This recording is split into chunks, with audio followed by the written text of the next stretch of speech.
لوگ ہاتھ اٹھا کے دعا مانگنا یا نماز کے بعد دعا مانگنا، اس کو بھی نعوذ باللہ من ذالک بدعت قرار دیتے ہیں۔ اور آپ نے دیکھا ہوگا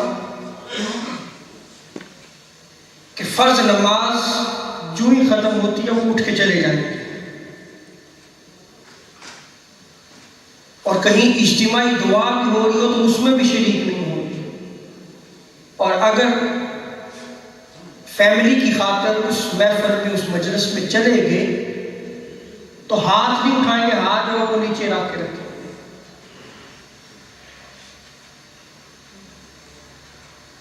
اور ان کے نزدیک جو ہے وہ دعا جو ہے وہ بدعت ہے۔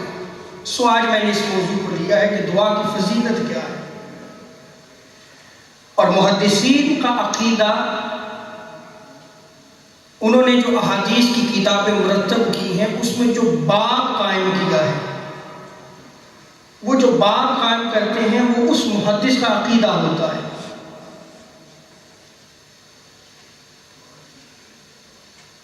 امام ترمذی نے جامع ترمذی میں جو باب قائم کیا ہے وہ ما جاء فی فضل الدعا، یعنی امام ترمذی بھی دعا کی فضیلت کے قائل تھے،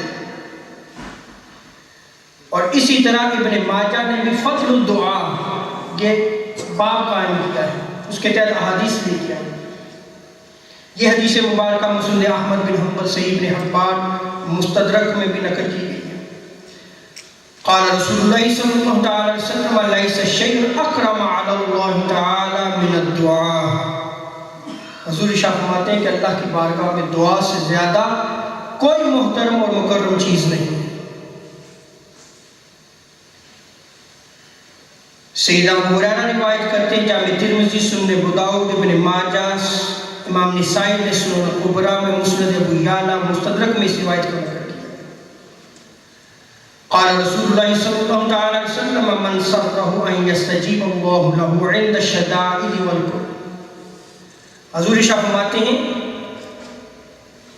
کہ جو بندہ یہ چاہتا ہے کہ مشکلات میں اور تکالیف میں اس کی دعا قبول ہو، بندے کی بھی فطرت ہے، بندہ بھی اسی وقت دعا مانگتا ہے جب وہ کسی تکلیف میں مبتلا ہوتا ہے، جب کسی مشکل میں پھنس جاتا ہے تو پھر اپنے رب کو یاد کرتا ہے۔ حضور شاہ فرماتے ہیں کہ جو یہ چاہتا ہے کہ اس وقت جب وہ کسی مشکل میں پھنس جائے یا کسی تکلیف میں مبتلا ہو جائے، رب تعالیٰ اس کی دعا کو قبول کرے، تو اسے چاہیے فَلْيُكْثِرِ الدُّعَاءَ فِي الرَّخَاءِ، وہ خوشحالی کے اوقات میں بھی دعا کو ترک نہ کرے، دعا مانگتا رہے۔ یہ تاجدار کائنات صلی اللہ تعالی علیہ وسلم دعا کی فضیلت کو بیان فرمائے۔ اور جامع ترمذی، مسند الفردوس اور ترغیب و ترہیب میں روایت نقل کی گئی ہے، حضرت انس بن مالک کی روایت کرتے ہیں، قال رسول اللہ صلی اللہ تعالی علیہ وسلم الدعاء مخ العبادہ، دعا جو ہے یہ عبادت کا مغز ہے۔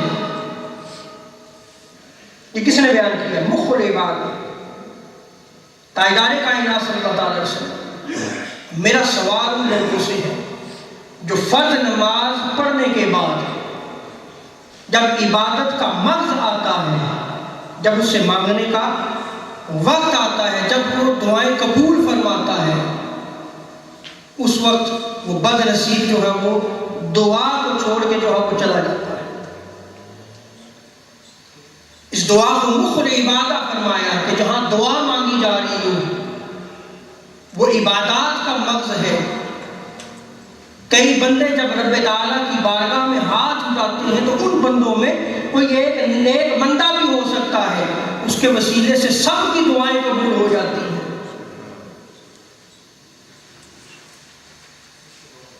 حضرت سلیمان راوی ہے، معجم الکبیر میں مصرحہ میں نقل کیا گیا، جامع ترمذی، مسند ابن ابی شیبہ، مسند احمد بن حنبل، مسند بازار میں بھی اس روایت کو نقل کیا۔